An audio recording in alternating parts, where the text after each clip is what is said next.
Hi, in this video, I'm going to cover the physical inventory taking and also how you adjust that physical inventory count. Okay, so there's primarily two reasons that you would take a physical inventory. If a company is using a periodic system, then they have to do a physical inventory to determine how much they have on hand. Remember, under periodic system, they are not tracking the inventory side every time they make a sale. They're only recording the sale.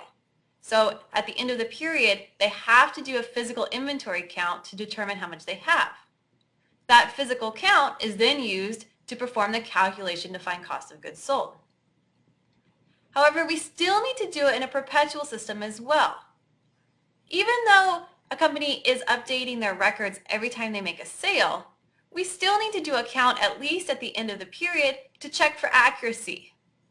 And primarily we do that to find any instances of inventory that was lost, maybe it was stolen, it went bad if you're talking about groceries or something like that. So we still have to do that physical inventory count no matter which method of inventory a company uses.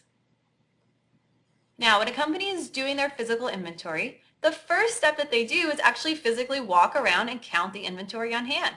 You have somebody who goes through the store, goes through the warehouse area, and counts every single item that is physically there. Then secondly, they have to consider inventory that's still in transit, items that have been ordered, that haven't arrived yet, and also items that have been shipped but haven't made it to the customer yet. And primarily, we're going to use those shipping terms that we learned in the prior chapter to help us determine the ownership of the inventory while it's in transit. Once we've done both of those steps, the last step is to actually calculate the dollar value of the inventory. Because remember, on the accounting side, we track dollars, not number of items. Okay, so here I'm going to go through an example of a physical inventory and then some adjustments to that inventory. Now, before I go through it, I want you to try it on your own. Okay, I'm not going to read through the entire problem, so I really want you to try it on your own. So go ahead and pause the video, see if you can find the adjustments that need to be made. Okay, hopefully you listened to me and paused the video, so now I will go over the solution for you, and you can check it against your own work. So we have Premier Bank and Trust. They're considering giving Bean Company a loan. Okay, we are Bean Company in this scenario. Okay, and their inventory account tells us currently has a year-end balance of $326,000. So that's our starting point. Okay, now the bank talks to the accountant Bean Company and they come up with the 5 scenarios below. We need to decide how to adjust the inventory in each of those 5 scenarios.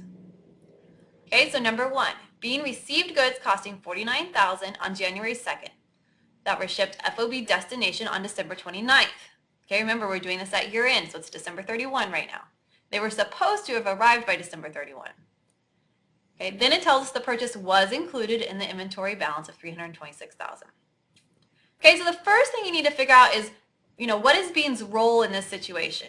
Okay, because it tells us Bean is receiving goods, that tells us that Bean is the buyer.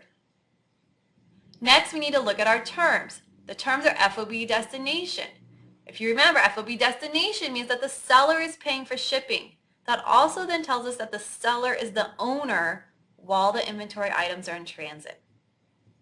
Next, we need to see how they handled it. It tells us they did include it. However, we just determined that really it was the seller who owned it in transit because they were paying for shipping.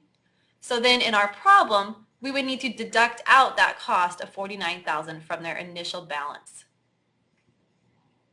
Now let's look at the next one. Bean sold goods costing $41,000 to Kusa Company. Okay, so here we find that Bean is our seller because they're selling the goods. FOB shipping point. Okay, and they sold them on December 28th for $65,000. Okay, the goods were not expected to arrive to Kusa till January 12th. Okay, it doesn't really matter. Okay, it tells us that the buyer is paying shipping because it's FOB shipping point. Okay, then we need to see how Bean handled it. The problem tells us the goods were not included in the physical inventory, which is what they should have done. So there's no adjustment needed for number 2. Next, let's look at number 3. The physical count of the inventory did not include goods costing $89,000 that were shipped to Bean FOB destination on December 27th. Okay, so first we need to figure out who Bean is. Okay, this one's a little bit tougher, but because it tells us the goods were shipped to Bean, that's our hint that Bean is the buyer in this scenario. Then we can look at our terms, their FOB destination, which we know means the seller pays. And since the seller pays for inventory, it is the since the seller pays for shipping, it is the seller's inventory. And then we need to see how Bean handled it. It tells us they did not include them because they weren't in their warehouse, which is correct. So again, on number 3, we also do not need to make any adjustment. Now let's look at number 4. Bean received goods costing $27,000 on January 2nd.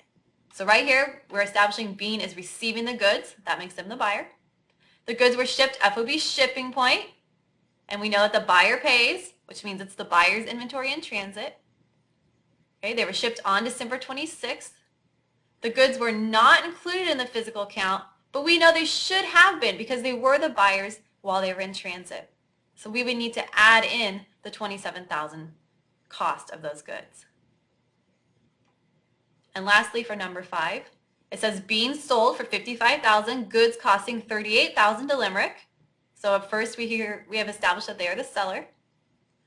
Terms are FOB destination, which we know means the seller pays, which means it belongs to the seller when it's in transit. Okay, it was shipped on the 30th. They were received by Limerick on January 8th. And then the last sentence tells us the goods were not included in Bean's physical inventory. But since we are the seller and we were paying for them in transit and they were in transit on the 31st, they had not arrived at Limerick, they should be included. And they should be included at the cost of $38,000, not the selling price. And now we can see that if they started with $326,000 as their inventory balance, but really the correct balance should be $342,000. And now we have gone through that process of adjusting their physical inventory count for all of those items that were in transit. Okay, I hope this helps you to understand the physical inventory count and also those adjustments.